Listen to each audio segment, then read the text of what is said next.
কৈলাসহর দুর্গাপুর ১৬ নম্বর word এলাকায় এক কন্ট্রাক্টরের বিরুদ্ধে একগুচ্ছ অভিযোগ এনে পথ অবরোধ করে এবং টায়ার জ্বালিয়ে বিক্ষোভ প্রদর্শন করে। পাশাপাশি আব্দুল মান্নান নামের ওই কন্ট্রাক্টর অবরোধকারীদের তোলা অভিযোগ মিথ্যে বলে দাবি করেন। অবরোধকারীদের অভিযোগ, ওই এলাকায় রাস্তা সম্প্রসারণের কাজ হচ্ছে এবং সেই কাজে কন্ট্রাক্টর রয়েছেন আব্দুল মান্নান। তিনি নাকি ওই এলাকার জলের পাইপ লাইন ড্রজার দিয়ে কেটে ফেলেছেন, যার ফলে ওরা পানীয় জল থেকে দীর্ঘদিন ধরে বঞ্চিত রয়েছে। পাশাপাশি বিদ্যুতের তার ওই এলাকার অনেক জায়গাতে তিনি বিচ্ছিন্ন করে দিয়েছেন, যার ফলে বিদ্যুতের সমস্যা দেখা দিয়েছে। পাশাপাশি দীপিকা দাস নামের এক মহিলা অভিযোগ করে বলেন যে আব্দুল মান্নান ওনাকে অশ্লীল ভাষায় গালিগালাজ করেছে এবং ওনাকে মারার জন্য উদ্যত হন। গোটা বিষয় নিয়ে কন্ট্রাক্টর আব্দুল মান্নান সংবাদ মাধ্যমকে জানান, তাদের তোলা অভিযোগ সমস্ত মিথ্যে ও উন্নয়নের কাজে বাধা দিতে চাইছে ওই এলাকার জনগণ।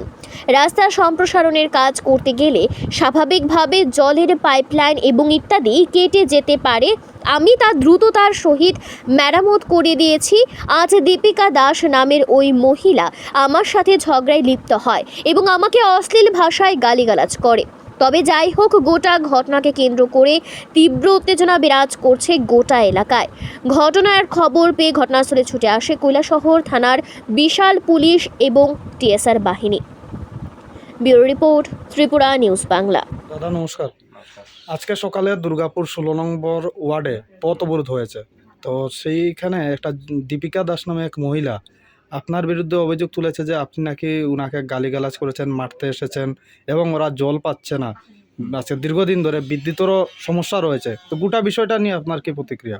শুনুন, আপনারা জানেন পাইতির বাজার থেকে সোনামারা নতুন ব্রিজ, যেটা আগামী ৮ তারিখে আমাদের মাননীয় মুখ্যমন্ত্রী উদ্বোধন করবেন, সেই রাস্তার সম্প্রসারণের কাজ চলছে।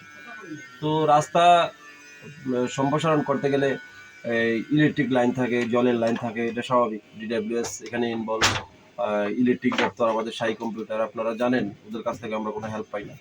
তো আমরা জয়েন্টলি মিটিং করে একটা সিদ্ধান্ত হলো, যেহেতু জলের লাইনটা আমাদের স্কোপে নেই, মানে এটা আমাদের কাজ করার কথা না, ডিডব্লিউএস করবে। এখন ডিডব্লিউএস বলছে ওদের ফান্ড নেই। পিডব্লিউ সহ বসে আমাদের মাননীয় মন্ত্রী মহাশয় বললেন যে এইভাবে হোক, ৮ তারিখের উদ্বোধনের আগে মোটামুটি একটা রাস্তাটা শেপ দেওয়া যায় কিনা, যাতে দুর্গাপূজার আগে সোনামারা বা ওই সমস্ত এরিয়ার লোক এই রাস্তা দিয়ে পূজা উপভোগ করতে পারে।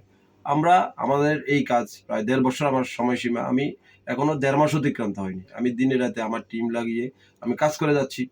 যে জল নিয়ে আজকে ভদ্রমহিলা আমার নামে কমপ্লেন করেছে, দেখুন অত্যন্ত দুঃখের সহিত বলতে হয়, এটা আমার মানে স্কোপে পড়ে না। আমি কাজ তাড়াতাড়ি করার জন্য, যাতে জলদি কাজটা হয়, তার জন্য আমরা নিজে দায়িত্ব নিয়ে ডিডব্লিউএস এর একটা টিম, আমি পেমেন্ট করে দিচ্ছি, ওরা ম্যাটেরিয়ালস দিচ্ছে, লেবার পেমেন্ট দিয়ে যা খরচা আমি আমার পকেট থেকে দিয়ে এখন আপাতত জলের লাইনটা সরিয়ে এখন পর্যন্ত আমরা ৩ কিলোমিটার জলের লাইন রাস্তা থেকে সরিয়ে সম্প্রসারণ করে দিয়েছি। প্রায় ৩৮০টা জায়গাতে আমরা ডোমেস্টিক কানেকশন, মানে গতকালকে অবধি দেওয়া হয়েছে। এই জায়গাতে অনলি ৩টা জায়গাতে ৩টা পরিবার বলছে ওদের জল পায় না। গতকালকের আগের দিন আমাদেরকে বললো ওদের প্রবলেম। আমি ডিডব্লিউএস এর এইচডিও মহাশয়কে নিয়ে, পিডব্লিউ এইচডিওকে নিয়ে ভিজিট করলাম, ওইখানে গিয়েছি, ওদের সঙ্গে কথা হয়েছে। হওয়ার পরে ওরা বলছে 2 দিন গাড়ি দিয়ে জল দিতে আর ওদের লাইনটা ঠিক করে দিতে। যথারীতি ওদের টিম কাজ করে ওদের বাড়ির সামনে, ওই যেখানে ওদের ওই কি বলে ফেরুল লাগিয়ে আমরা কানেকশনটা করি, ফেরুল লাগিয়ে ফেরুলের জায়গাটা খালি করে রেখেছে। ওই ভদ্রমহিলা বললো এখন এখানে মাটি ফেলবেন না, আগে জলের লাইন জলটা আসছে কিনা দেখে তারপরে মাটি ফেলবে। তো আমরা কালকে ওদেরকে বললাম যে মাটি ফেলার দরকার নেই।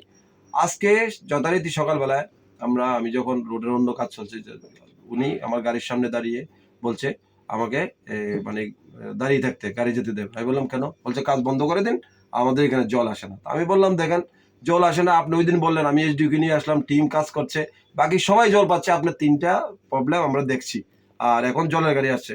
পূজার আগের দিন থেকে ধরো এটি তুলে তুই গেছে, পরের দিন জল দিল না, পরে আবার আমরা ডেকে ডুকে কইলাম, দিল না। এখানে ইয়া খুঁজা থুইয়া গেছে, পরশুদিন আমরা কথাবার্তা বুঝি খুঁজি, ঠিক আছে দিয়া দিই, কালকে জল আইব, জল আইলে বলে আইয়া জল, কালকেও আইলো না, বিকালেও আইলো না, আজকে সকালেও আইলো না। লোকটা আইলো, জিগাইলাম, আমি কিন্তু সকালে আইমুন। কে লোকটা? আচ্ছা, তো এই যে আপনারা যে এই লাইনটা কাটছে কে? রাস্তা কাজ করার সময়? কোন এলাকা এটা? তাইলে বাইরেছে বাইরে মান্নানদার গাড়ি আজকে আপনারা আটকাইছেন? সবাই তো এরপরে একটা তো মানে নিউজ ছাড়া হইব কইছে ওরা বাইরে অলরেডি ছাড়া হয়ে গেছে